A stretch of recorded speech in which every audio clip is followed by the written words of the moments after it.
But let me tell you something, Dr. King. There's something you have to learn. Please don't look down on anybody. Don't even look down on yourself. Don't look down on anybody in your life, no matter what you are, no matter who you are. Never you ever, because God could use the next person to uplift you. When I was working in Ochodi, I had these garage boys. They were my friends. And one happened to belong to a family that had this large expanse of land in Alagbado. And he took me there to show me their property. I helped them to bring some buyers. A week later, after I got the employment, they sent for me, the entire family. They had about 400 plots of land. They said they were giving it to me to sell on behalf of the 400 plots of land. Yes, in Alagbado. Apart from Nureni Yusuf, the former Air Vice Marshal, may so rest in peace, I don't think there was anybody who owned anything apart from families bigger than me by 1991 over there. So they gave me to sell. That's where you have AIT now and some other. They gave them to me to sell for 5,000 naira in 1990. 400 plots of land. Yes, each one 5,000 naira. And what will be my own? I asked them. They said anything you put on top is yours. We're not going to pay you commission. So I started settling. I saw the first 6 plots. The first thing I did was to go to National Concord, the Chief MKO Abiola's National Concord, one of the biggest newspapers in those days. I went there, I put my money there, run adverts. It was selling like hotcake. So if I'd sold 10 plots, I'll be making 50,000. In those days, 20,000 can buy you a brand new car. So I was making millions. And somebody advised me, Alan, start buying those properties yourself too. You have enough money. So I now floated Alan Oyema and Company, the real estate company. So I bought about 87 of those plots myself. At the time, I increased my price to 20,000, 30,000. So money was everywhere. Of course, I had my own share of stupidity as a young person. I was living in Airport Hotel for 2 years. Yes. I had my... and that was wrong. I like that confession. Yeah. That my own share. Oh Lord. Don't you ever emulate that. Because youthful exuberance, but I was working very hard. What happened was that I didn't have time to start looking for houses. In those days, Ikeja was the in thing, and I never liked houses with 3-bedroom flat, 1 toilet. So to get anything that is en suite in those days was difficult. So I said, okay, let me go to the hotel, and I left where I was squatting. So I went there. That was how I ended up staying there for 2 years without knowing it. So even when I married in 1993, my wife, when she came in 1992, she visited me and she thought I had a house. And when we went to the hotel, she thought I left something there I wanted to pick. And I said, this is where I stay. The girl started crying. She started crying. So, but she later got to know that it was just one of those things. What I'm trying to say is this. I challenged myself. I got this boy that I didn't look down on him. He became my life-changing person, an angel of God. Don't look down on the person beside you. Yes. Don't look down. He could be responsible for your upliftment in life. So that was how I started the real estate business.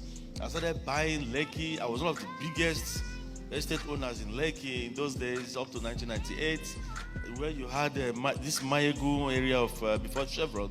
I don't think anybody owned anything bigger than me there. So a lot of people thought I just arrived with APs. No. But in 1992, I had to resign because I didn't want conflict of interest in my place of work.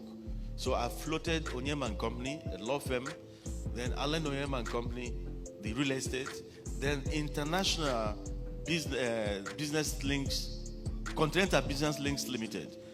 You have to study your environment, find out what they lack. When you're the first person to provide an answer, you become a millionaire. You get this. Go to your communities. Go to your environment, within your nation. Look at those problems that have not found, nobody has found an answer yet. See if you could tackle that problem. It could be in your community, it could be in your local government, it could be anywhere. It could even be the vicinity you live in. If you're the first person to discover a solution to that, you're on your way to wealth. Look for a problem and solve and make money from it. Say I hear Yes. So, I floated Continental Business Link Limited. In those days, some of these importers, they didn't have links to manufacturers abroad, especially South Korea. So I got Korean businessmen. I did a trade exhibition at the Federal Palace, brought all these traders who would want to go into importation. They were paying me, going through me to import. And I was charging my commission, making legitimate money, bringing in Korean factories here. And they were exhibiting. The Koreans were paying me, Nigerians were paying me, millions rolled in. I'm talking about, I made my first millions at the age of 25. That was why I married very early too. I married at the age of 26. You married at 26? Yeah, my parents made sure I married at 26, but I was making too much money and many, understand. I understand. But I was a good boy.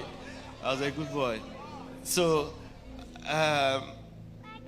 from there, I went into import and trade business. That's Every Child Limited. I was importing electronics, wholesale electronics into the country. I was discharging at the Hebrew Jetty in Apapa. We were selling in containers and all that. So I've always been there. But one thing I've noticed with me is the penchant for peace. While I was doing all this, anywhere I saw crisis, I used to put my head inside. Why did I name it Peace in the first place? I've told you, most of my businesses is Peace This. I'm the owner of All-Time Peace Media Communication. I'm the owner of the International Center for Nonviolence and Peace Development. Most of my businesses are Peace This, Peace That. So when I wanted to float the airline, I started asking myself, what then? Peace divine? Divine peace? So we think out with so many things. And I told my wife, air peace. Everybody, my children, they said, oh, that sounds nice, air peace. So we went to the Corporate Affairs Commission. We applied through our lawyers, and they said the name was available. So that was how we bettered air peace. But why did I choose to float an airline? That's another breaking of rules. Treading where even the brave ones fear to tread on. So I've always put out myself to provide solutions where solutions are actually needed. That's what I'm trying to say. In 2007, I was thinking of how do I actually impact lives, because I prayed to God in 2003 when most of my businesses were going down. Help me, God. Give me the means, and I'll give it back to you through helping the lives of the indigent. So one of the things we did was giving people money, do this business, do that business, and they will come back some months later to tell you, oh, that money. They tell you stories. So my dad said, why not look for some kind of thing? My businesses were making billions, but they were not creating the number of jobs I would like them to create. There are some businesses you sit down in your house and be making billions, but you're not impacting several people. It was then somebody said, why not go into aviation? That one jet could give 1,000 people jobs. That was how I became passionate. I didn't go into the airline because it could give me billions. I went in there because I believed it could give jobs. Then I started studying. I trained myself on it. So in 2013, I bought my first plane. I bought the first 3 planes. They happened to be Donia jets. I took Bolahon Abaton, the owner of Air First Aviation. He was running charter operations. He was my consultant. So when we bought the first 3 planes, I bought one in France, bought the second one in Germany. We went to the US, bought 3 planes, 3 Donia 328 jets. We got back to London. above champagne. I don't drink alcohol. I said, but let's celebrate, let's pop. So these 3 jets now can give jobs to 3,000 people. Bolahao said, no. I said, but that's what I told you. He said, no. That these 3 jets, they were executive jets. That's for charter. He said, you only need 3 beautiful girls to market them. You know, charter was booming. The charter business was booming. You don't need any staff. What you need is 3 beautiful girls for marketing. Get two sets of pilots for the plane. That's all. You could be making $200,000 every day on each of those planes. He thought, I was angry. He's alive. We fell out that same day. He said, he calls me chief. Chief, why? Why are you angry? I said, but this is not what I told you. I said, I want to employ people, not to enrich myself the more. He is alive. His name is Bolahon Abaton. So he said, in that case, what you want to do is to buy Boeing. You want to go into full-blown airline. I thought it was charter. I said, yes, if that one could provide job. We were supposed to come back to Nigeria the following day. We had to go back to America. We went back to Texas to go and meet Jetran, Douglas Jaffe. We said, we've come back again. What is the problem this time? We want to buy Boeing. He said, why do you want to buy Boeing? I said, I want something that could give jobs to my people. He now looked at me. The white man looked at me and said, don't you think it's a dangerous field for you to venture? Airlines don't last in your country. And there's no gain in airline business. I said, I know, but it could give jobs to people. The man stood up and hugged me. He said, this is the first time a Nigerian will be coming here. The man is a billionaire in dollars. They sell planes in 200s. So he came to me and said, this is the first time a Nigerian will be coming here and be talking about his people. I'm going to help you. So, if I tell you the amount I paid for my first 4 Boeing 737, it's only God Almighty. You can explain it. Peanuts. That was how I started with 7 planes. And that, it happens that is the first time any Nigerian airline will be starting with more than 2 planes. I started with 7.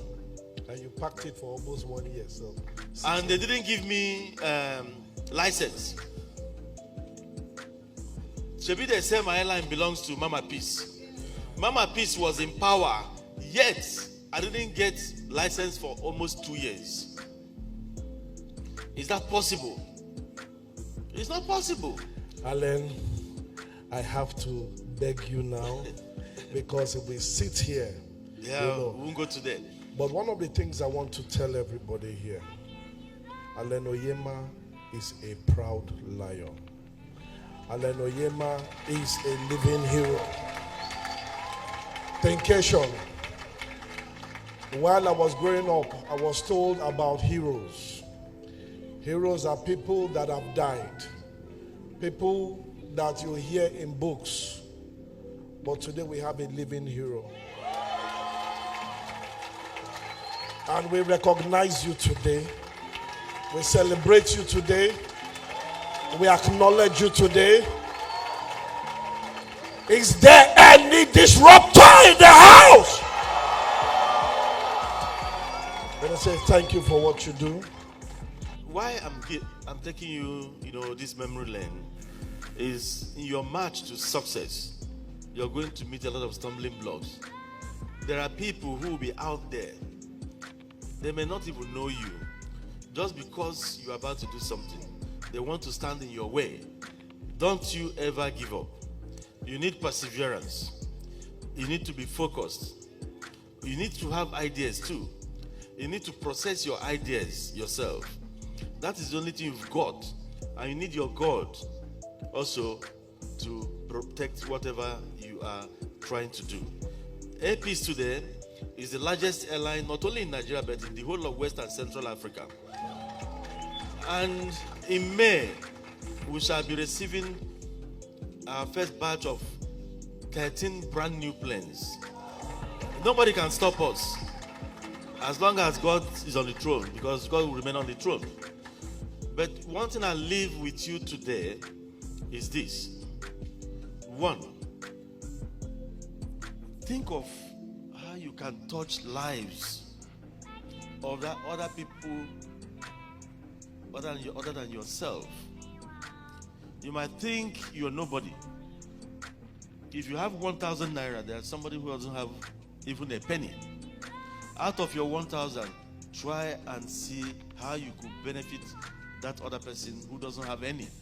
You don't need to be a millionaire to start thinking about selflessness. You need to be selfless in your thoughts, because even the Bible says, love thy neighbor. You need to be selfless in your thoughts. You must try at all times to also be patriotic to your nation. You must seek those things that add values to the community, to the society you live in. Put yourself last in your considerations, and the rest will be history. God bless you all. Thank you. Come on, put your hands for Alan Oyema.